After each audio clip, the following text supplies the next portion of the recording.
The state calls DCI agent Ryan Herman. All right. All right, if you would raise your right hand. Sir, do you swear or affirm that the testimony you'll be giving in these proceedings will be the truth? All right. And then for the record, can you please provide us with your first name and your last name and spell them? Ryan Herman, RyanHerman. All right. And before we go any, did you need to reconnect anything, or you think you're good to go? I'll take care of it in a moment. All right. Thank you, Judge. All right, then whenever you're ready, Mr. Ringle. Thank you.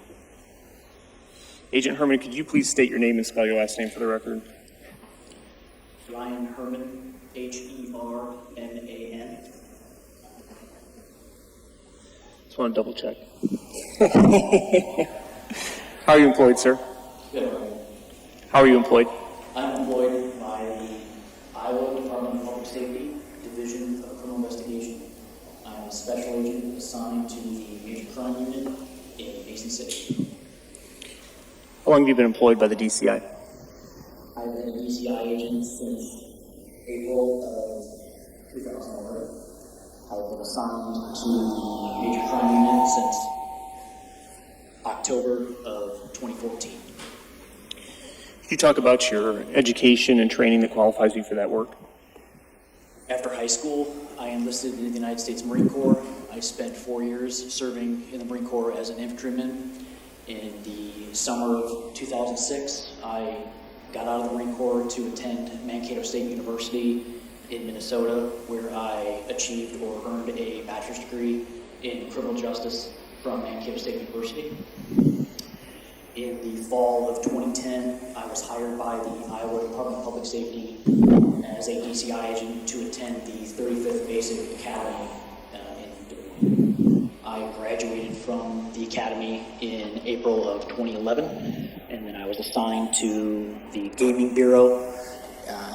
Every casino in Iowa has DCI agents at the facilities, so I was in that role for approximately 3.5 years prior to being promoted to the Major Crime Unit in October of 2014. Can you talk a little bit about your general duties there at the DCI? DCI agents, we are an assist agency, so we assist local jurisdictions, sheriff's offices within my unit specifically, typically felony level cases. We can work anything from general death investigations, homicides, officer-involved shootings, theft cases, child pornography cases. Usually it's felony level cases. So when you're assigned to investigate a case, what type of steps are you taking? What type of investigation do you typically do? It depends on the investigation. It's really, we'll conduct interviews depending on the circumstances. We may, a DCI agent will process the scene themselves, depending on the circumstances. We may utilize the crime scene team out of Ankeny in some cases. We do everything from interviews, neighborhood canvassing. I mean, it just depends. Each case is a little different. All right. Were you assigned to investigate the death of Ryan Cooper in June of 2021? Yes, I received a phone call at approximately 6:30 a.m. on Friday, June 18th, 2021, from my direct supervisor, Special Agent in Charge, Rick Ron, and Ron is R-A-H-N.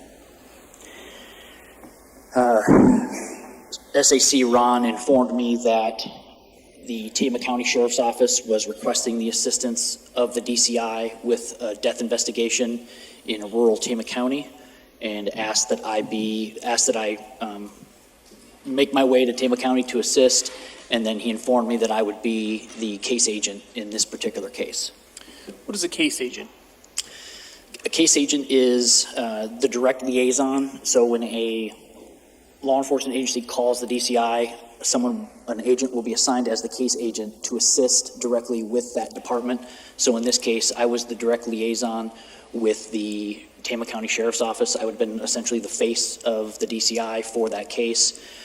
You are the individual that gives out leads, makes certain decisions in certain cases.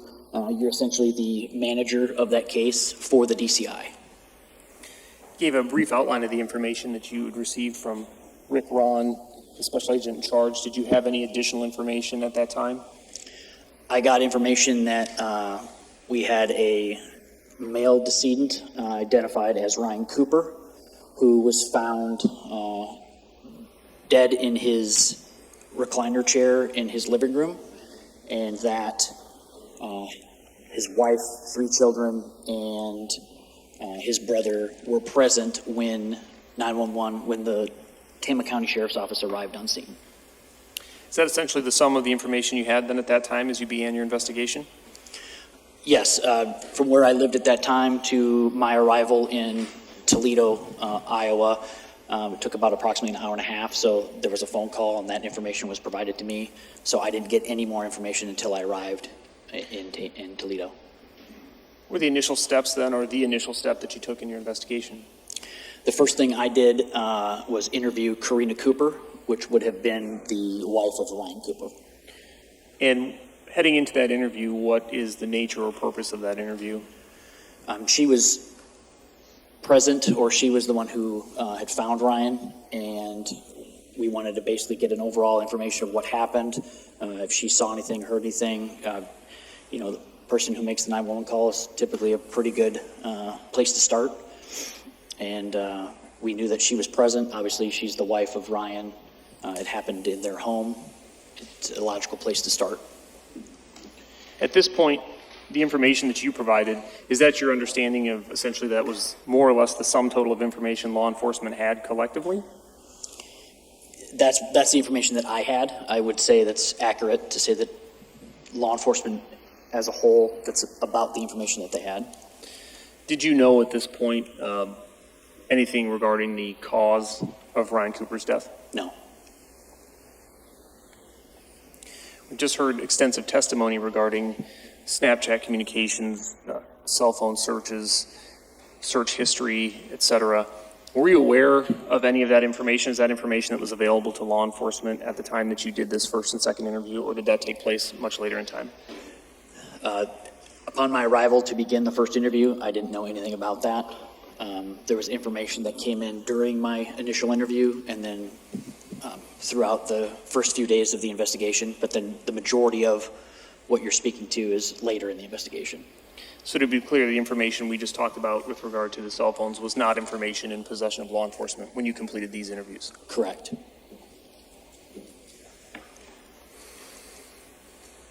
So you stated that you interviewed Karina Cooper this was on June 18th?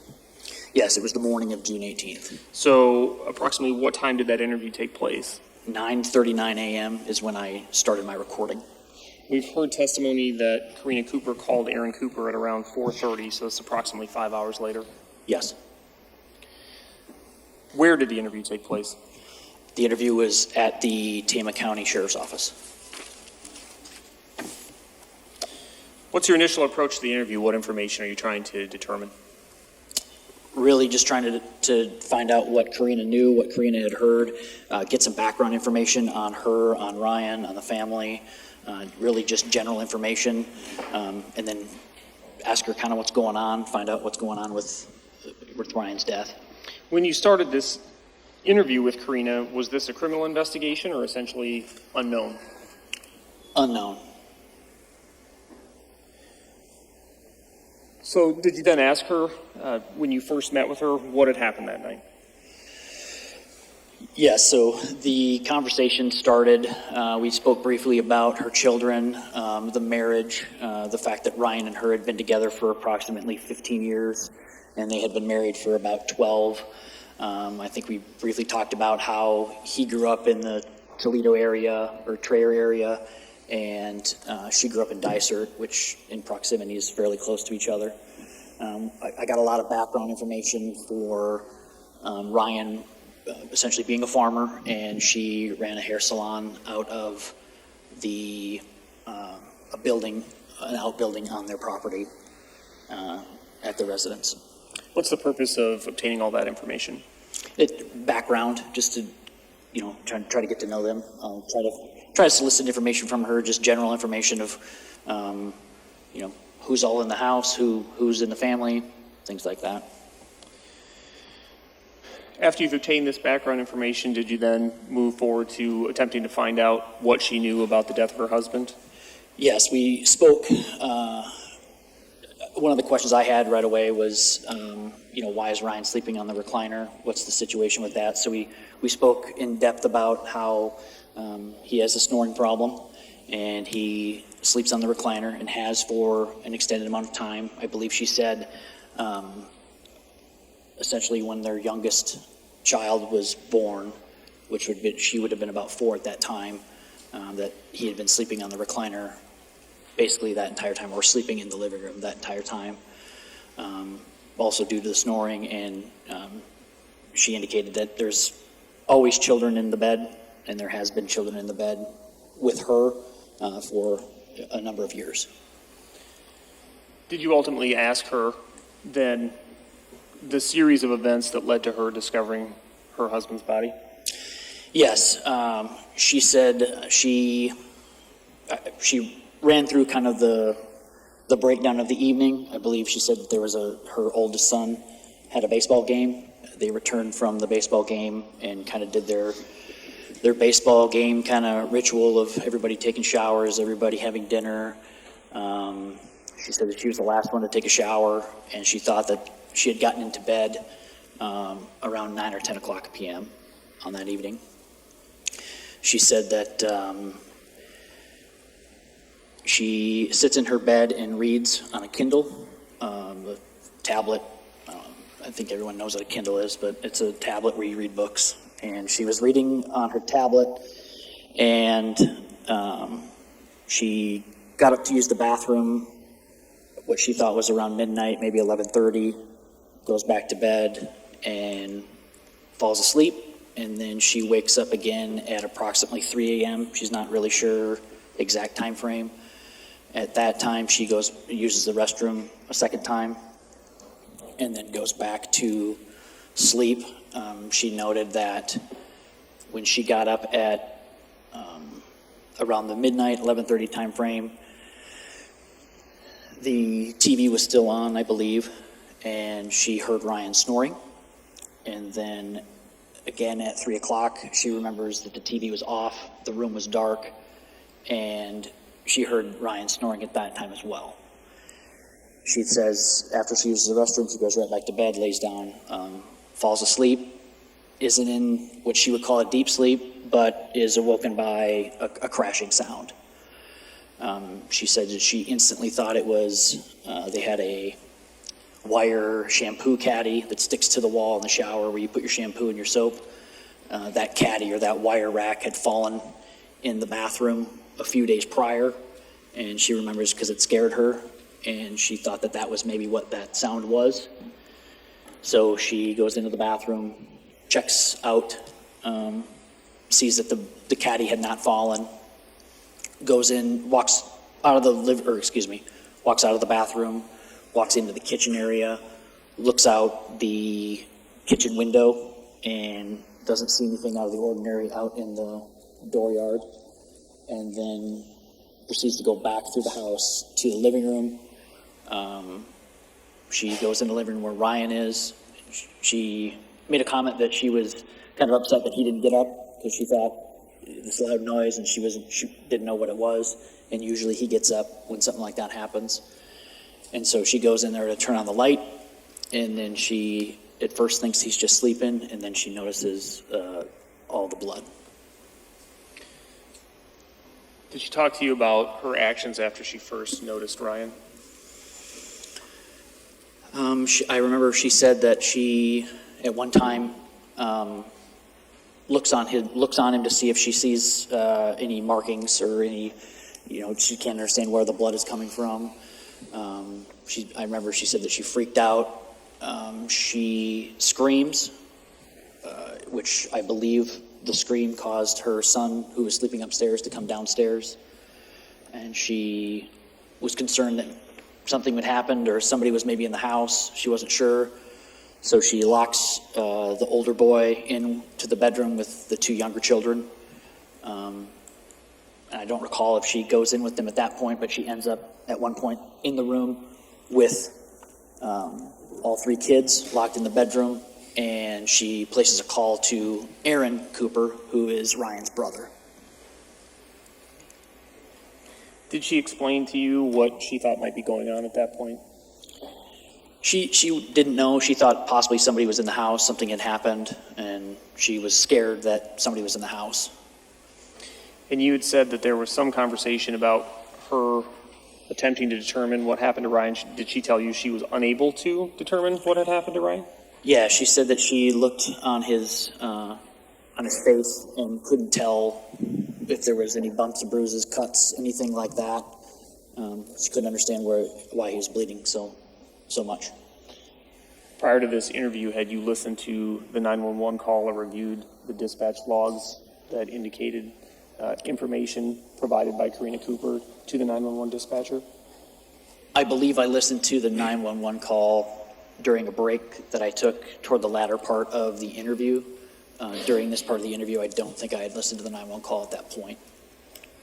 And we've heard or received evidence in this case that she told the 911 dispatcher that her husband had been shot. Did she ever tell you that? Not during that first interview. Instead, she stated she wasn't sure and was trying to look and figure out what was going on. Correct.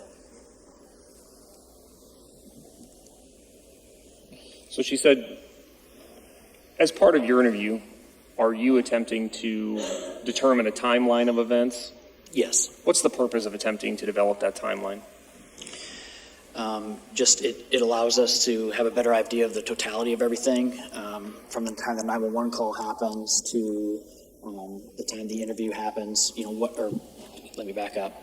From the time that the incident happens to the 911 call, we want to know kind of what that time frame is between discovery of an incident to the 911 call. So she says she hears this noise, she gets up, she believes it's something in the bathroom, she looks out the kitchen window, and eventually she goes in and discovers Ryan's body. She starts screaming. She's retreated with Cade to a bedroom, is that correct? And Correct. called Aaron Cooper? Correct. Did she tell you what she did next?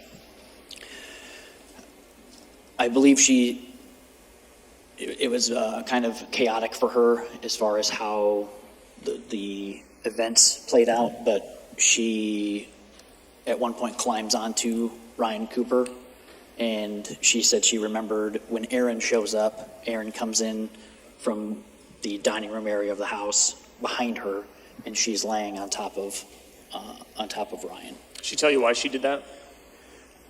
I don't recall.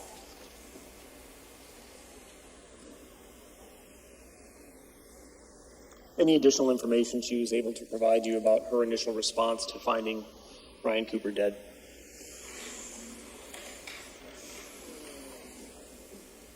Not that I can recall. In discussing Ryan's sleeping patterns, did she talk about whether he was a heavy sleeper or if he would be up moving around in the night? She said that he typically falls asleep fairly early, and then will sleep maybe till like midnight, and then be up between midnight and 2 or midnight and 3 and watch TV, and he would be up and about throughout the evening. That's about all she said about his, as far as how deep he sleeps. I don't think we talked about that. Okay. Did you recall her making a comment that he's up roaming in the night like his father? Yes.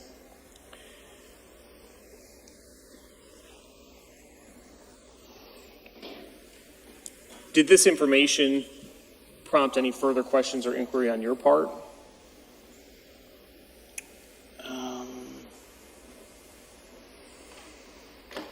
I guess nothing specific. So at this point, you're really just trying to gain an understanding of what had occurred from Karina. Correct. Did you ask if there was anyone that she was aware of that would want to hurt Ryan? I did. She said no. What's the purpose of asking that question? At this point in the investigation, we don't know exactly what is happening or what had happened. There's still a lot of investigating to do, a lot of information to gather. And so in the event that this is a violent crime or something with malice, we want to know who are Ryan Cooper's enemies, who are the people that he's fighting with, who could possibly have done this. And she stated that she wasn't aware of anyone? Correct. Did you ask her if she had any firearms or weapons in the house?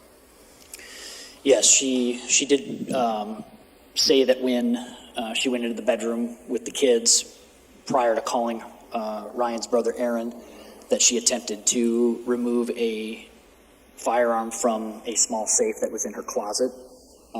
She was unable to do so. She said that she's not familiar with the gun, has never shot the gun, doesn't know how to use it, and she couldn't even get the safe open to retrieve the firearm. Did you ask her specifically if she knew how to shot the gun or if she's ever used it, or did she volunteer that information? She volunteered that information. As part of your interview, are you making observations of her demeanor? Yes. For what purpose? Just to see how she's reacting to questions or how she's just her general attitude during that conversation. Any initial observations that you thought were important at that time? She seemed to be doing a lot of crying, but I didn't see a lot of tears. Were you familiar with the name Houston Danker when you went into this interview? On the break in the interview, I think about an hour into the interview, we take a short break, and I think during that break is when the name Houston Danker is brought to my attention. And what information did you have about Houston Danker? It was talked about while Karina is being interviewed, Aaron Cooper is being interviewed at the same time, and Aaron brought up Houston Danker's name, and that there was a Snapchat that had been viewed by Ryan on Karina's phone, and it was from Houston, and it was details or the information on. Sustained. Judge may respond.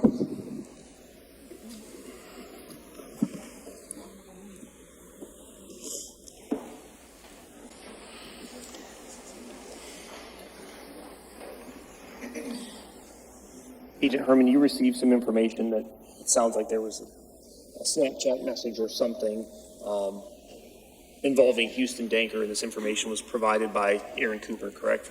Correct.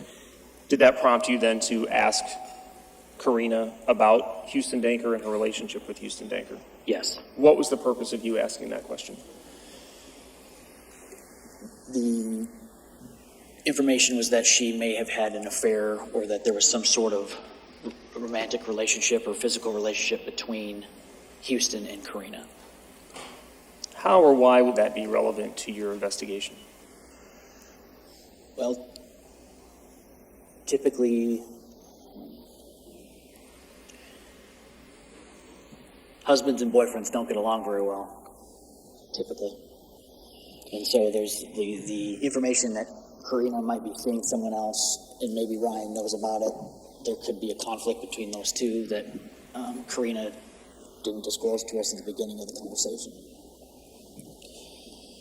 The interview that you completed then on the morning of June 18th with Karina Cooper, was that recorded? Yes. Have you had an opportunity to view the recording that was completed? Yes. Did it fairly and accurately capture the conversation you had with Karina Cooper on that morning? Yes. Your Honor, at this point, the state would move to admit and publish portions of move to admit and publish State's Exhibit number 197, which is portions of the interview completed with Karina Cooper. Any objection?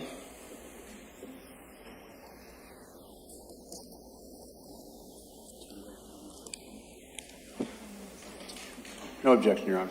All right, then State's Exhibit 197. Is that right? Correct. All right, 197 is admitted, and we'll see if we can get this to play. And Judge, I will need to retrieve that HDMI All cable right, from why the don't you go ahead and do that? Let me know when you're ready. Judge, to correct the record, that is actually Exhibit 196 on the filed exhibit list. All right. So any objection to 196? Still no objection. All right, and we'll unadmit 197. All right, 196 then is admitted.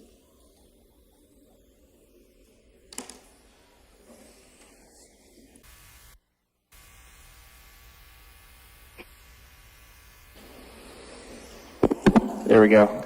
Back after our afternoon recess, and Detective Herman, I just remind you that you're still under oath, and we have jurors, counsel, and parties here. Mr. Ringle, you may resume. Are you wanting me to start with this, or did you have a question, or where are we at? Yes, Judge. No, just a reminder that this is the first portion of your interview where you're asking Karina what occurred the night of the murder. So, you said that last night your daughter was kind of fussy and wasn't on the bed, so between 10 and midnight.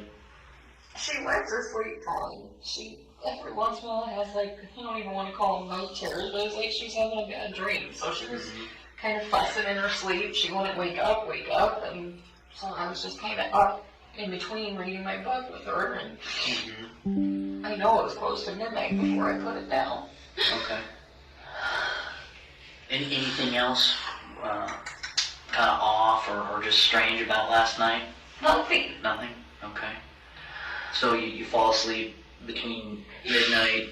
You think that you get up around 3, because that's your kind of your My usual normal time. Okay. And then you go back to bed. Shut the door, the kids are in here all night to sleep. Okay. And it didn't feel like I was like hard asleep. It sounded like something crashed in the kitchen. It sounded like something falling, which seems to happen a lot in that house. But the house is torn apart right now because we're working on it. I've got stuff sitting everywhere. Okay. It was loud. Like help me out here. So we have a wire rack in the shower, and it's on a suction hook thing, and it fell a couple days ago, and it was loud, and it sounded just like that. Not just like that, but it sounded like that, like a racket.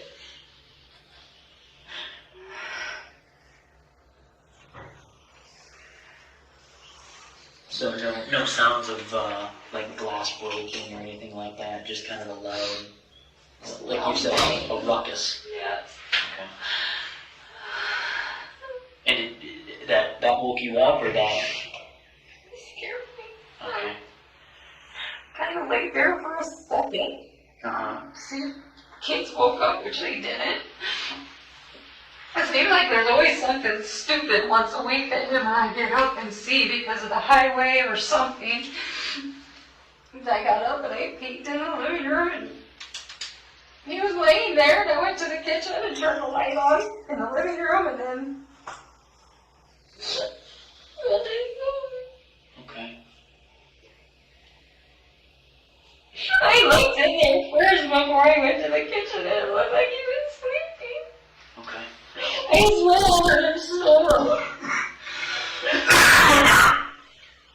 Did you happen to see him when you got up to go to the bathroom? Did you happen to see him there then? Do you remember? You have to look around the corner to see him. Okay, so you didn't go and see him at that time? Okay. He was in the bathroom. Okay. So you said that you get up, you hear the noise, you wait there for a minute, you get up, and you go out, you see him sitting there, then you go and turn on the light to the kitchen? I went in the kitchen, there's always a light on in there, so I didn't turn on the light. I went in the kitchen and looked out the window over the sink Okay.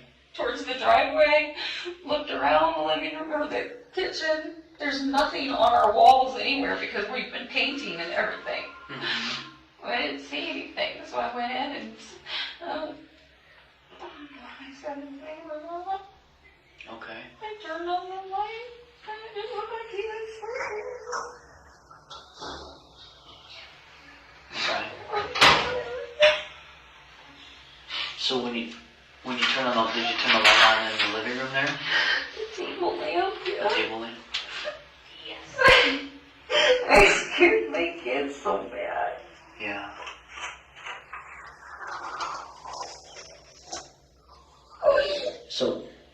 So when you turn on the light, what exactly do you remember seeing?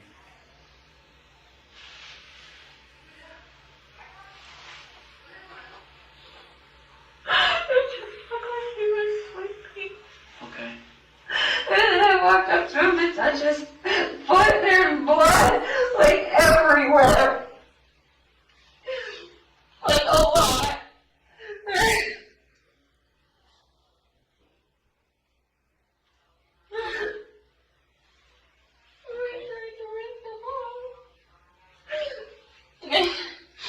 I started screaming, like, a lot. Okay. I was scared the kids because Kate came from Nichole. I don't know what I thought. I thought somebody was in the house. I put them in my bedroom and told them to lock the door. And I called Aaron. And Aaron lives just down the road, right? Okay. So you said you tried to touch his foot, or you touched his foot to try to wake him up? I think so. That's usually what I do is shake his toe. Okay.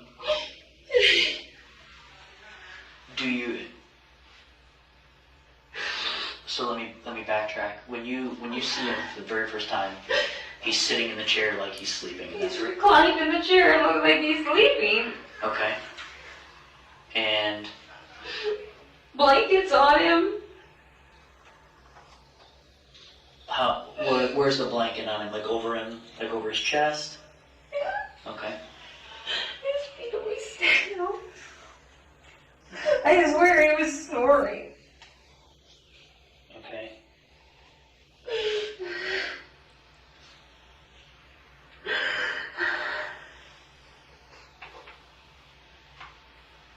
So, when you notice it, obviously, you see large amount of blood, and you realize that something's wrong, right?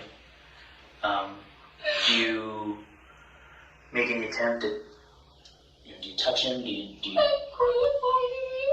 I hit him. I think I was shaking him and screaming in his face to wake up. Okay.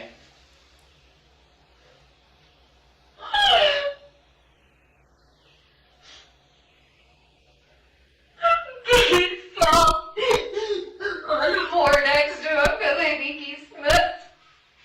And I think I was hitting him. You think you were hitting I him? think I kept hitting him, trying to get him to wake up. Shaking him. Okay. Holding his knee.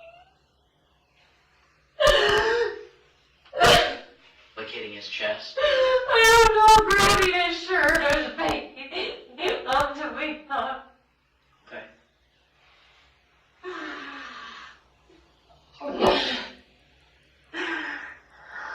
So you said you thought that maybe somebody was in the house? Did you hear any other sounds or commotions or anything other than the one that woke you up? No, nothing. Like, Cars go by all time of the night, and I didn't see it. I looked out the kitchen window, I didn't see anything. okay.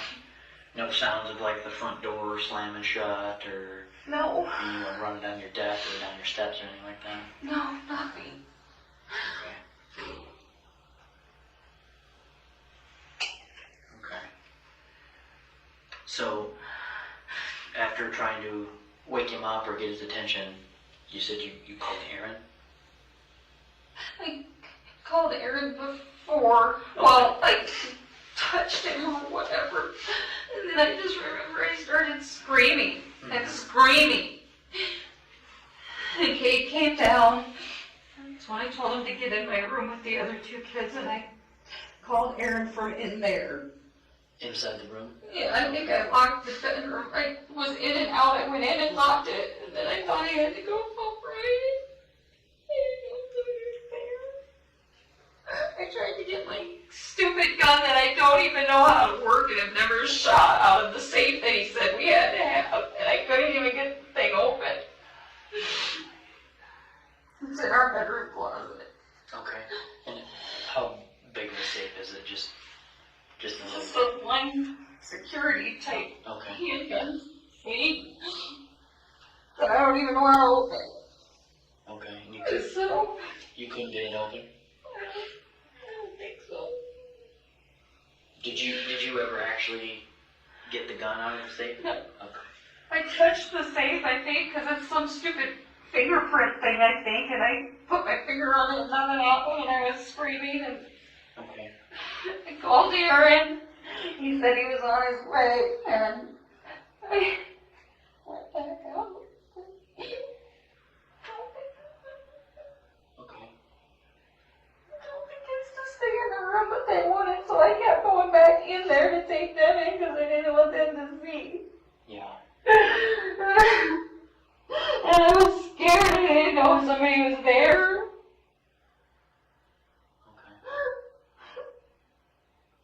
The first portion of the interview that you completed, did you then, as you discussed, ask if Karina had any relationship issues or what the relationship was between Karina and Ryan? Yes, And that portion was captured during the recording as well? correct. So nothing out of the ordinary with Ryan's behavior yesterday. Okay. Perfectly normal day. What about in the last few days or like the last week? Is there anything out of the ordinary with him or maybe between the two of you or anything like that? No. Better than we have been in a while. Kids are finally getting older and we can breathe again. Yeah. He's got a lot on his plate right now with the shops going up, and his mom passed away a year ago, so some shift in responsibilities with the farm, but Is his dad still with us? yeah, Okay. Other than Aaron, how many siblings does he have? he's got a sister and aunts. Okay. That's 10 years older than him. What's her name? Michelle Michelle. Is it Cooper? Is she still Wilson. Wilson? Okay. He's just works. Like, he's been side dressing and bailing. He's busy. We both are always going or working, not really going. If I'm not with the kids, I'm working. I have a side business and I make soap and stuff. We just work and stay home. Okay. You mentioned that things have been better now recently than they were in the past. Not that they've been bad. We're just finally getting to spend some time Oh. together again and not have a child all the time on top of us. Yeah. Never been bad. No real issues between the two of you? Okay. We didn't get married till we were mid-30s. We've been through all that garbage. Yeah.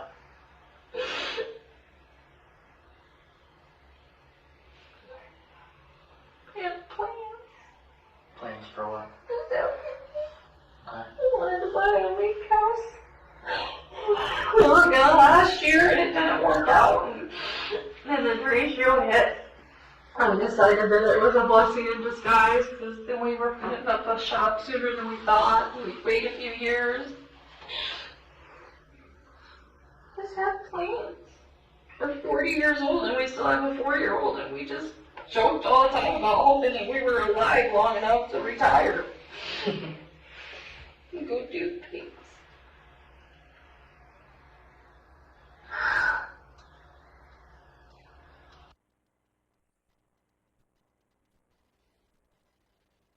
Agent Herman, just briefly, and then I'll play another clip from your video.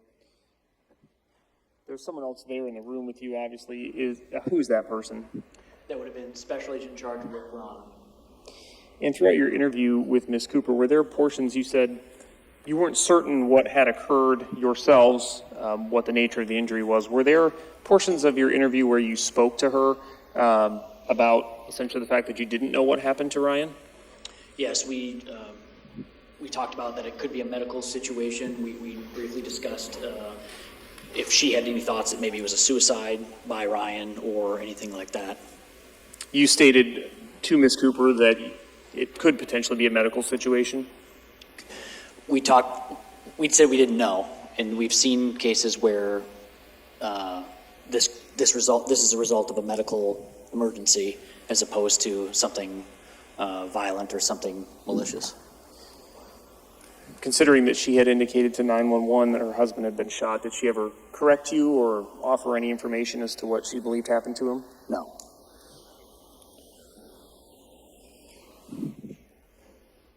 Returning then to the next portion of your video clip, did you ask, or did SAC Ron ask additional questions regarding her relationship with her husband? Yes, he did.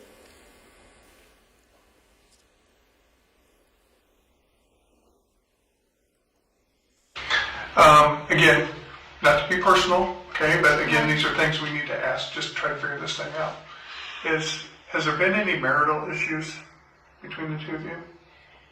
We had a rough patch shortly after his mom passed away where we just weren't getting along. There wasn't any real issue. We were just both sad and mad and not communicating. And isn't it something how the ones you love the most, those are the ones that sometimes you treat the worst? I like Sometimes? to love her and he's not, and I was always pushing the, breathe, whatever, talk. And Yeah, he shuts down and okay. nothing where there was ever any doubt about our marriage. Okay, so no affairs of any kind? No, By no. him or by you, and the reason I ask is if someone went in and did something to him, and again, we don't know, could be that, could be medical, we don't know. I'm just thinking about like the scorned lover type of thing or anything like that. No. Okay. So there's no We no don't concerns go with that for anywhere, you? we don't do anything. He might go to the bar after work with his friend Riley, and he's never home past 8. That's how exciting we are. Like I said, we weren't talking and getting along, but we finally talked it out, and there was never. Never any issues like that? Never. Okay.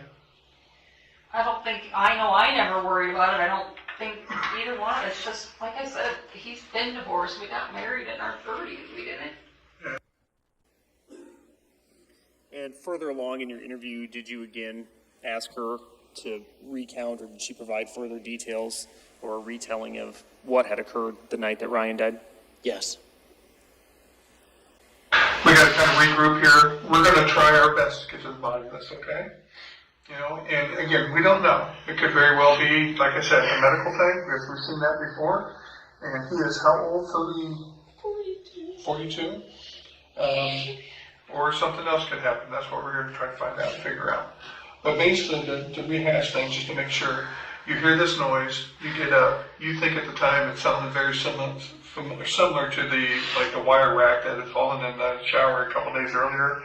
But you went around and didn't see anything, hear anything unusual, didn't hear any cars speeding away, didn't hear any talking or communicating that was going on inside the house at all. Nothing. Is it a 1-story, 2-story home? Story and a half. Story and a half. And you didn't see anybody flee or anything like that? No. Nothing that gave you concern that at least someone was still in the home? Or did you think at the time someone was in there? I don't know. I was just nervous or scared. Okay. I don't really feel like I thought anybody was in the house until I saw him. Okay. And I saw blood. Yeah. I just started screaming. Okay. All right. Well, let's give us a couple minutes here. We'll be back. Okay. You sure you don't need anything?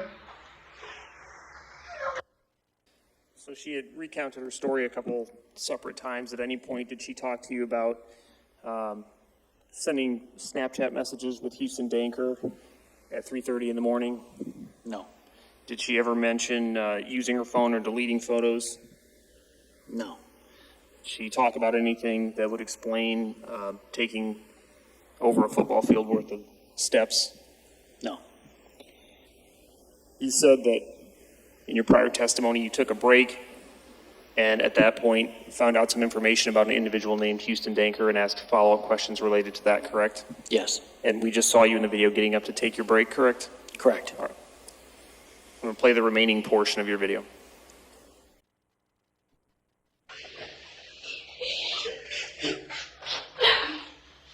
As Rick said earlier, we don't know what happened. Like he said, we don't know if this is a medical thing. We don't know if something bad happened or if something did something to Ryan. And that's obviously what we're trying to figure out. One of the questions I have is, do you know anyone that would have any reason to hurt him?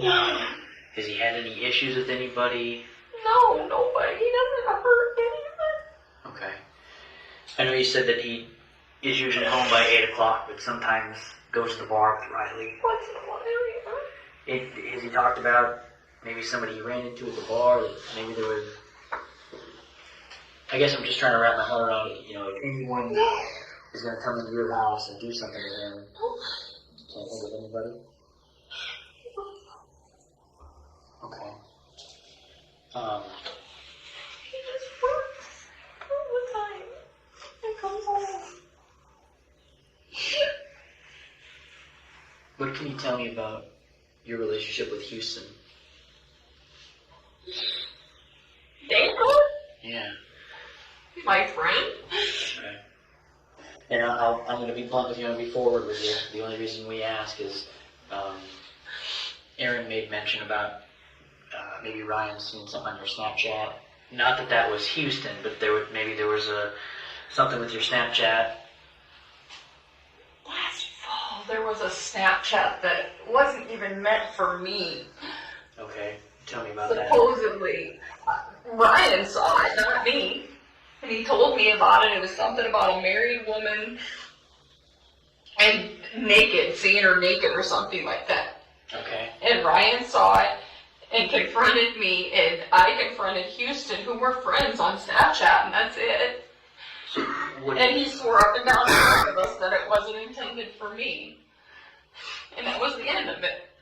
So Houston sent us. I guess I'm not familiar with Snapchat. I don't use it.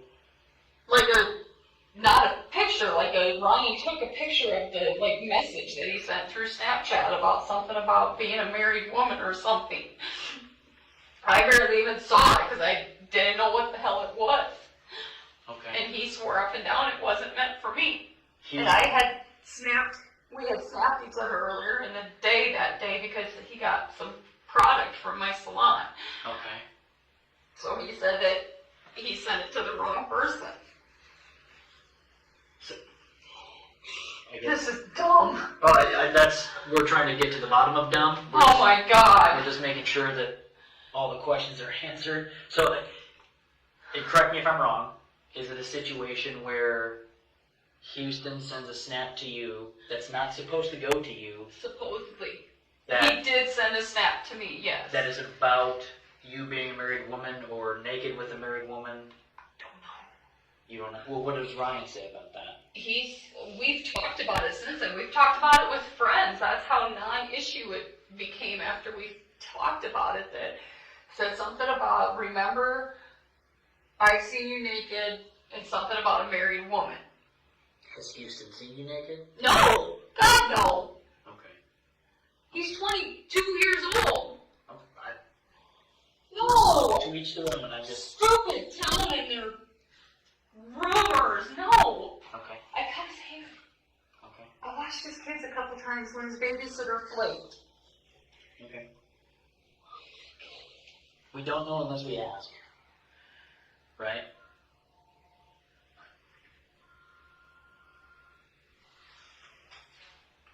So, and I'm not trying to put words in your mouth, but it's safe to say that nothing is going on between you and him. Absolutely not.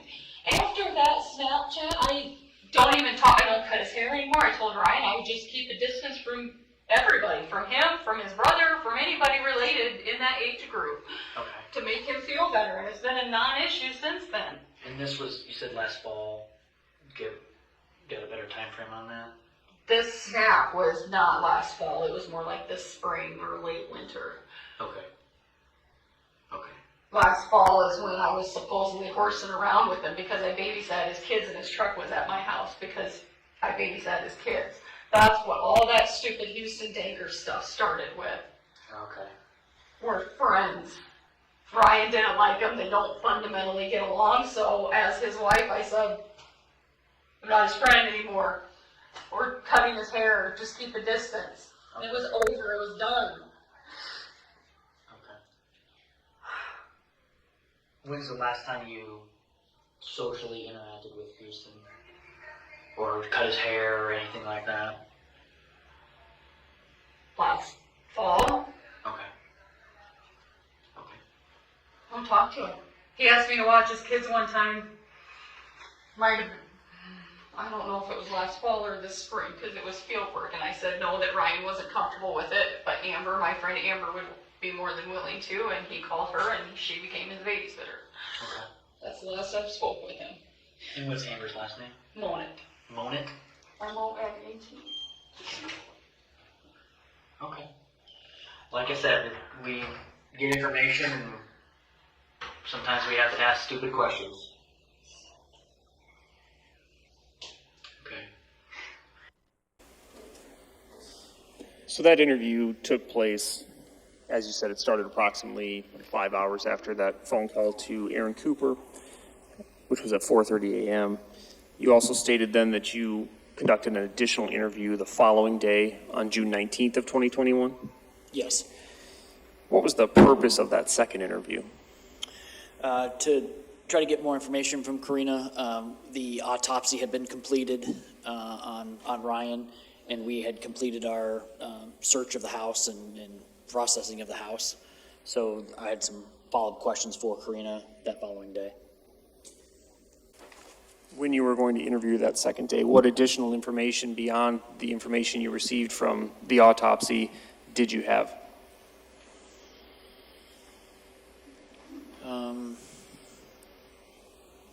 Well, we had processed the house, so there were some questions that related to what we found at the house. I guess I don't know specifically what you're asking. Certainly. So you had said that the house had been processed. Did you participate in what you called processing that house? I did, yes. And when you say process the house, what do you mean? In this particular case, we utilized the DCI crime scene team. And so the crime scene team came and they did the majority of the processing. But in this particular case, I assisted with looking through. There was a couple of outbuildings on the property as well as some vehicles away from the residence, the actual home. And so I helped photograph and look through both those vehicles and some of the outbuildings on the north side of the property. And briefly and just generally, what types of things were you looking for? Just anything, firearms, any information. We weren't sure at that time whether this was maybe a break-in or attempted robbery or something like that. So we were trying to see if there was anything of value that would have been around the property that was maybe missing, as well as anything evidentiary involved in the case, just blood or anything that was out of place. Did you locate any signs of forced entry during the processing of the scene? No. Did you locate any missing valuables, or did you locate valuables that were still present at the scene? We did. I was able to locate a firearm in one of the pickups on the property, and in a separate vehicle, I located a envelope with $600 in cash and checkbooks. I believe the checkbooks were for the Cooper Farm Incorporated, their LLC or their company that they have. Those were in I would call it an older farm truck, not the nice shiny new one. So. All right. Why was that important or relevant to your investigation?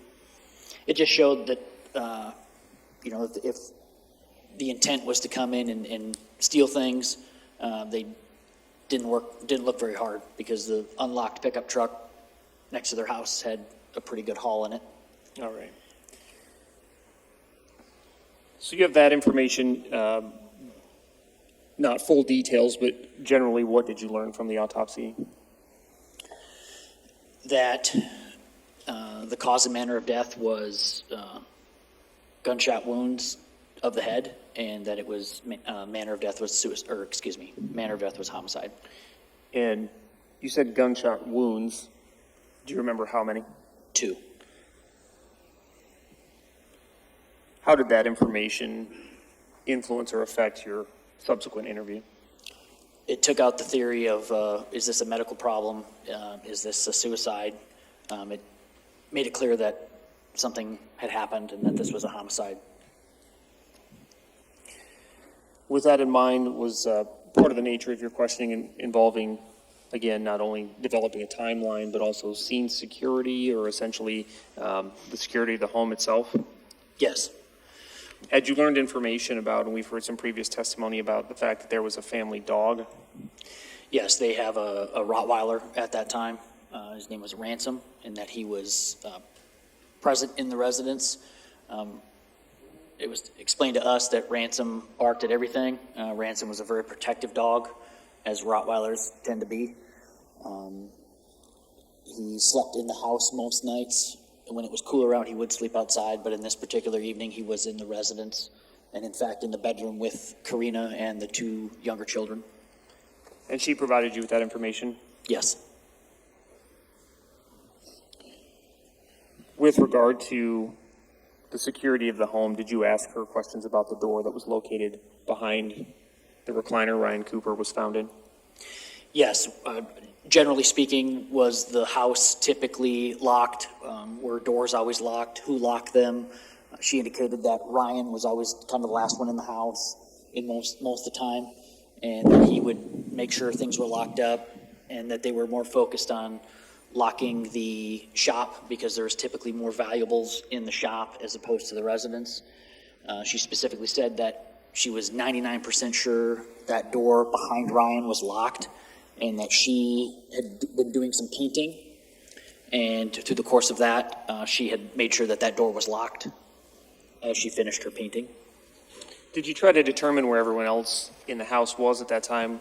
We've heard testimony at this point that at the time she finds her husband, Ryan Cooper, there were 3 children in the home as well. Did you try to make a determination of where everyone was sleeping that night?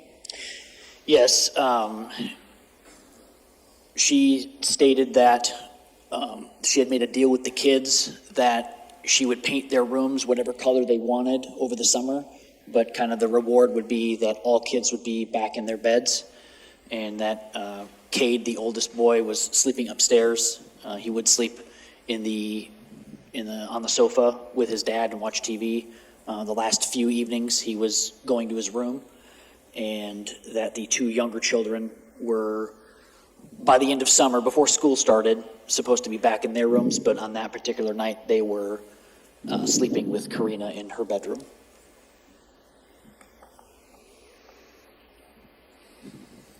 Ultimately, did you begin to develop suspicions or have concerns that Karina Cooper may be involved in the death of Ryan Cooper? Yes. And during this interview, did you confront her with that suspicion? Yes, I did. And what did she tell you? I believe she said it was ridiculous.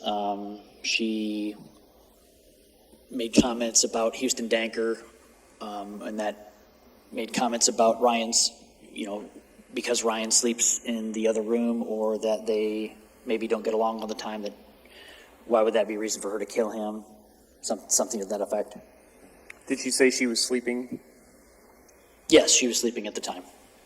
She stated that when this happened, she was sleeping and she woke up from the loud noise. And did you conduct this interview by yourself, or was there another agent present? Agent Trent Villada was also present during that time. And similar to the last recording, or the last interview that you did, was that recorded, the interview that you completed on the 19th? Yes.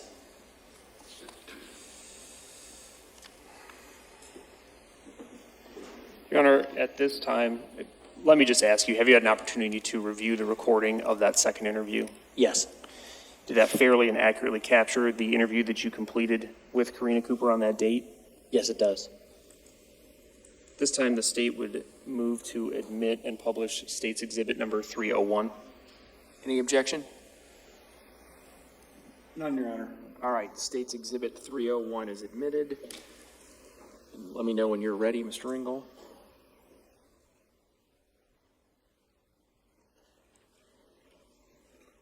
And again, this isn't the full interview. These are portions of the interview that you completed.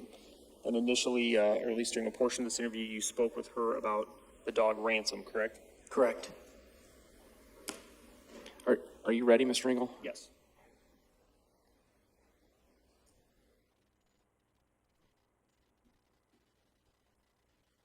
What about the dog?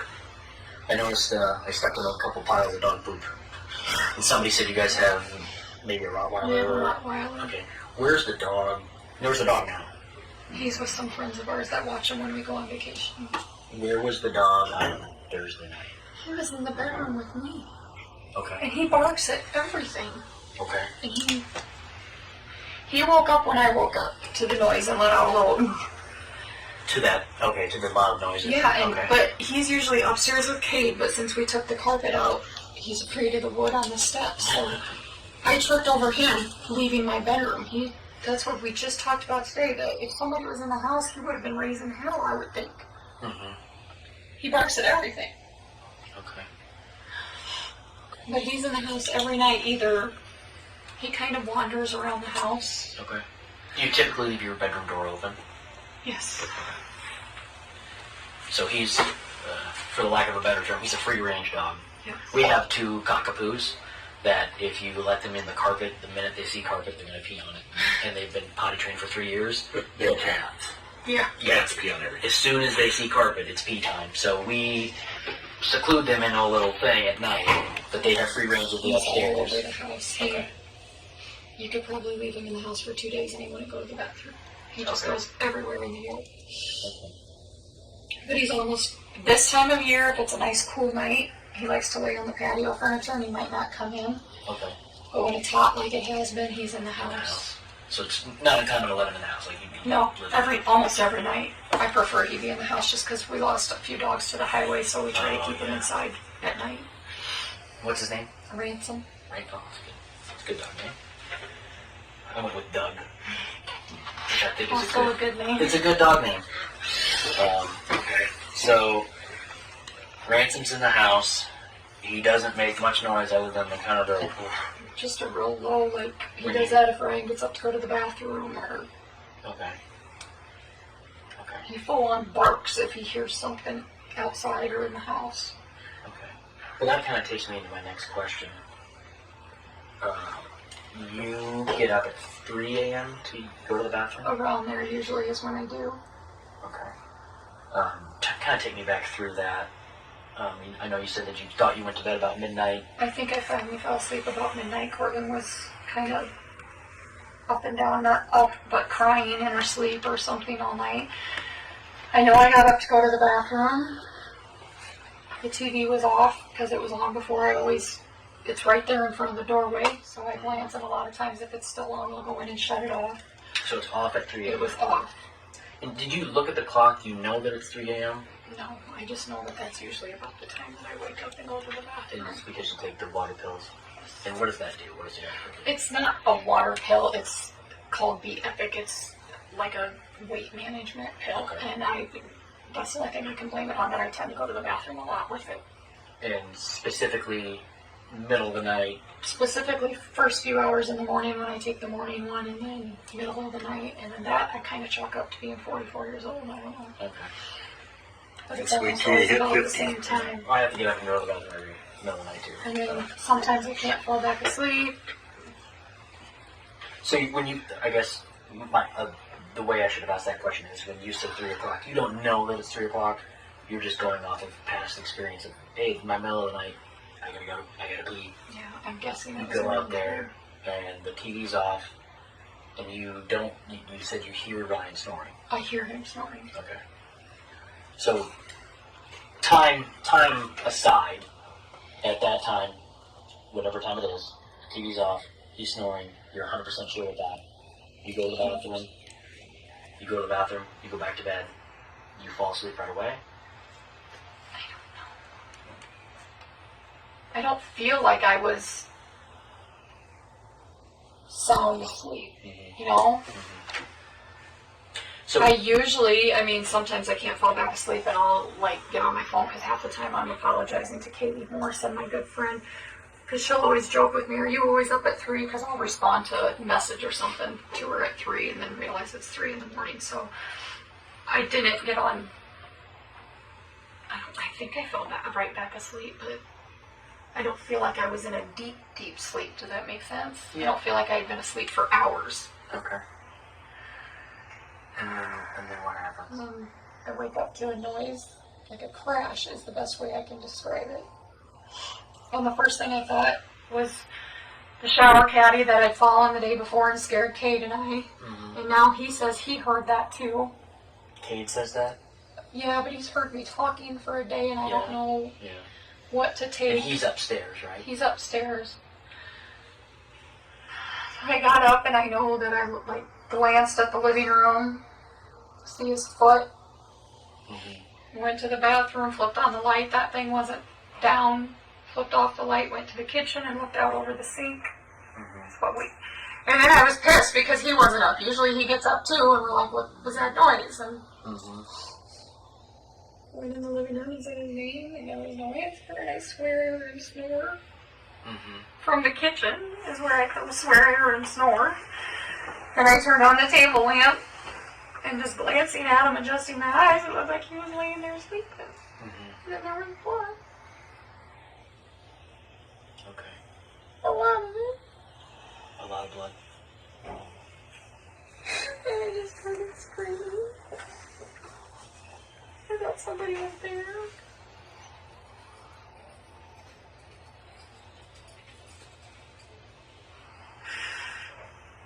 Cade came running down the stairs, and I don't know if I was going to be going up the stairs. I don't know, but I was at the bottom of the stairs when he came down.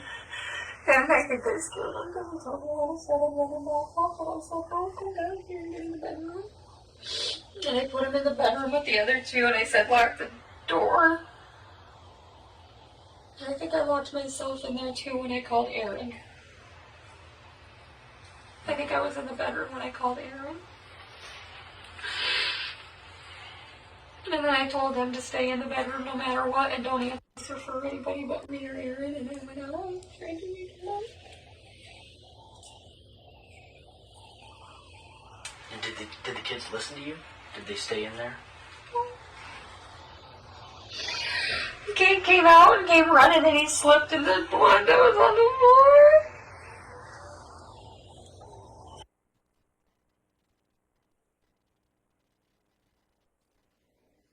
You had stated that you had information from the autopsy that Ryan Cooper had sustained 2 gunshot wounds to the face. Had that information, to your knowledge, been shared with Karina Cooper prior to this interview? No, And did you ask her again what she believed had happened to Ryan? I did.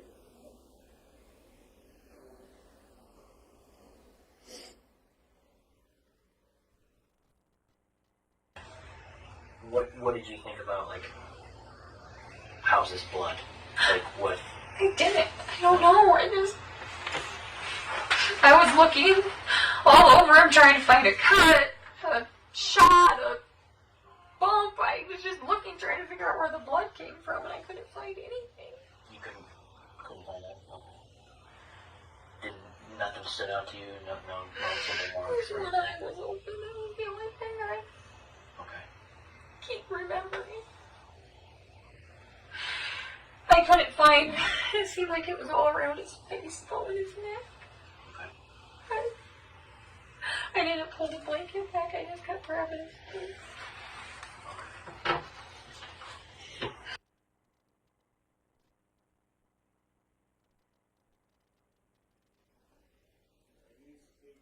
You'd stated before that you asked her about the door behind Ryan. Why were you asking about that door? After processing the scene, we found what at that time would appear to be blood on the steps and the stairwell behind that door, and we were wondering if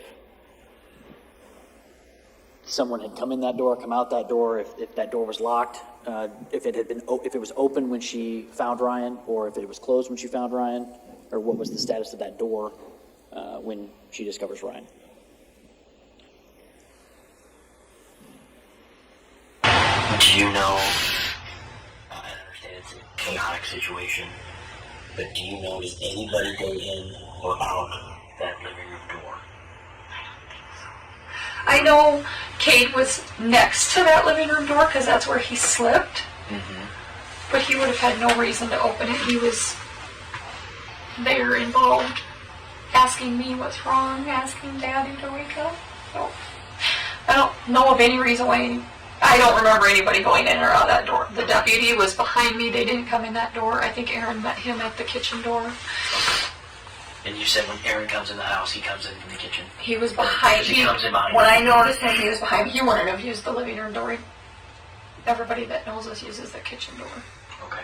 It wouldn't have probably even occurred to him to go in the living room. So it's safe to say that, as far as you know, nobody came in. I wouldn't think so, And no. nobody went out that Not door. before or after, or before I was out of the house. Now I'm going to ask you a tough question. Do you know for sure that that door is closed when you come in there? I think so. I mean, it's right by his chair. I think I would notice if it was open. Yeah, that's my I opinion am- too. 99% certain it was closed. Okay. That's a pretty... It's literally less than a foot away from his chair. Yeah. I would have noticed. Yeah. I know I was losing my mind, but I'm sure I would notice. I've been over it a million times in my head. Because Katie keeps asking me if there was a lamp or anything, and I just painted. There wasn't anything in the room. Okay.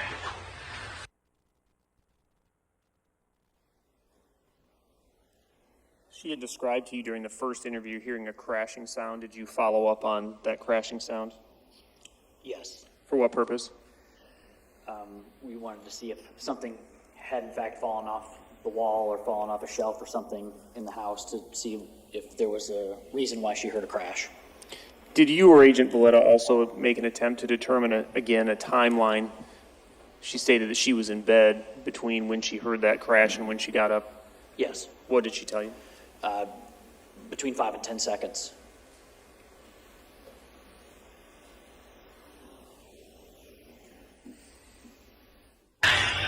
In my head after, I wonder if something that I have stacked up, to put back up on the walls, but all that stuff is in my bedroom. And it didn't sound like it was in my bedroom. It sounded like it was basement, kitchen, all those sounds sound distant. Sounded distant. Okay. But it sounded not like glass breaking, it just sounded like a crash.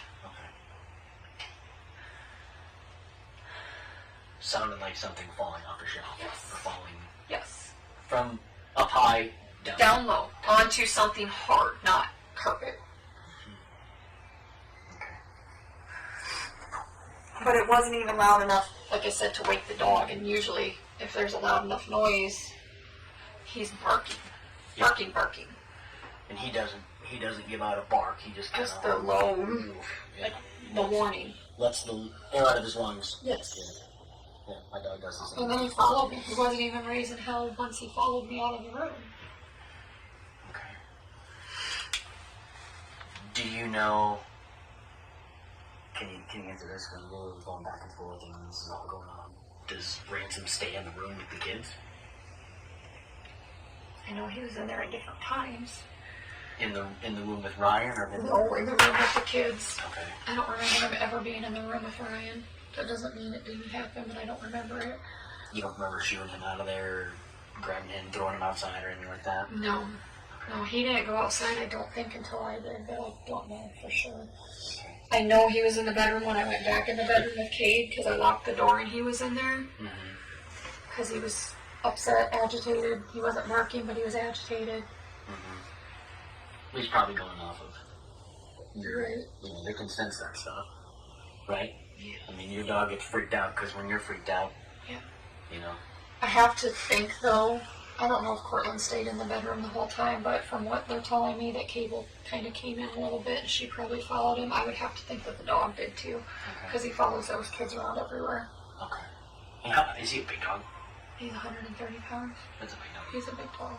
He's a big baby, but usually at night he kind of, with the other two always being in bed with me, we always joke that he's pacing because he's usually asleep at Ryan's feet for part of the night. He'll come in my bedroom for part of the night. He goes upstairs, or he did while there was still carpet with Cade. He's very protective. So more than likely he was between the two rooms, but if I had to guess, he was with the kids. Okay. Okay.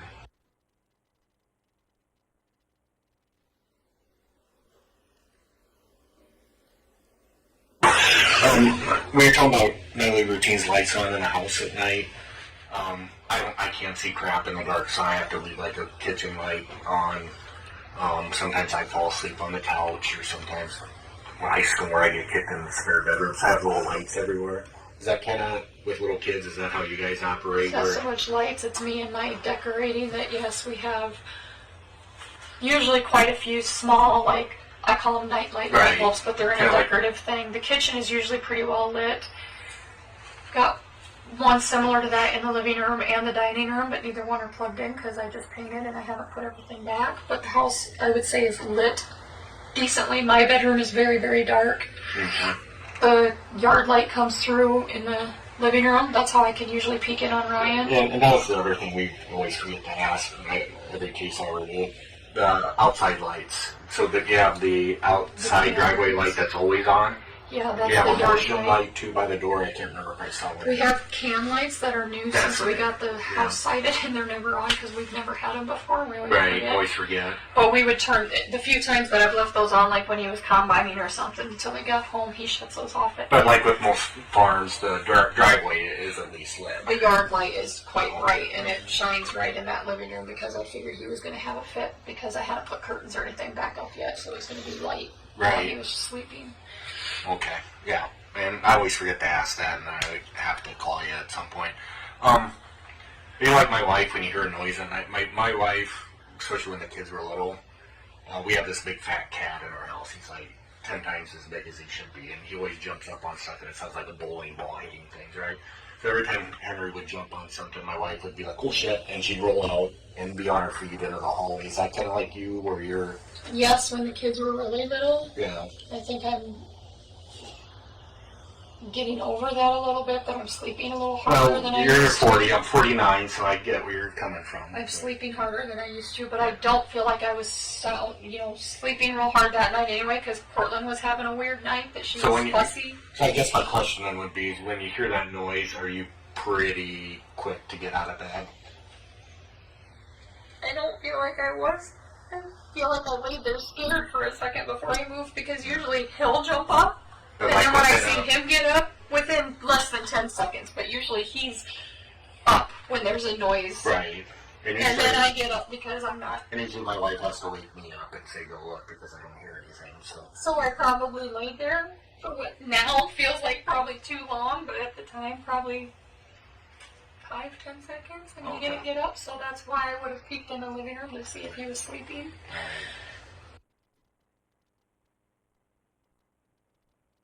During the course of the interview, did you ask her about the state of any blood that she observed? Yes, she was asked what the blood looked like. She made mention of it was chunky or clotted. And why are you asking those questions? Because depending on temperature, depending on location, blood clots a little bit differently. It's not necessarily going to clot right away. So it's curious as to whether there were clots there when she found it, or when she found Ryan. Okay.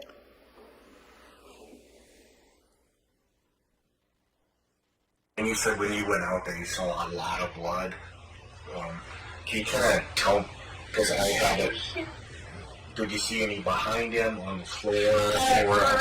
Not at first. After, when I was kind of pulling at his shirt and looking around more, I saw, and maybe it was when Kate slid, because I remember looking down and freaking out because he slid in blood, and I remember seeing splatters on the floor beside the chair. I don't remember anything. Did it look like pools, or did it look just like... It looked like I remember seeing dots. Right. But it had to have been more if Kate slipped. If he slept, right. I don't remember seeing any behind him. I remember his favorite blanket that his sister made him that was on him. There was like chunks of blood. Does that make sense? Yeah.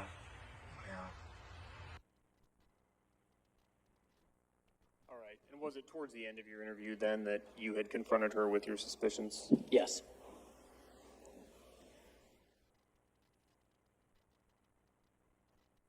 I think that this is a permanent solution to a temporary problem. Whatever's happening between you and your husband, whatever the issues are, Okay. There are no issues. There are no issues. Because my husband sleeps in a chair in the living room? I'm not saying that. Because rumors flew last fall that I was sleeping with some kid that he even said was ridiculous and apologized to me for. Because as a married couple, we had a few months that we weren't communicating very well because we dealt with his mom's death. Huh? We've been fine. Never once did either one of us ever say that we were going to leave. Never once did we doubt our marriage, our kids, our family. We have plans.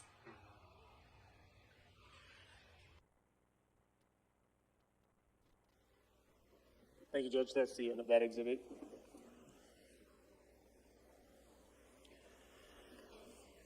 Again, at any point during the second interview, did she talk to you about being awake at 3:30 in the morning and sending Snapchat messages with Houston Danker No, or deleting photos? no, Did she ever talk about the fact that she was having an affair with Houston Danker? no, And did she ever state that Houston Danker was a threat to Ryan in any way? no. No further questions. Mr. Hawbaker? No cross, Your Honor. All right, thank you. You may step down.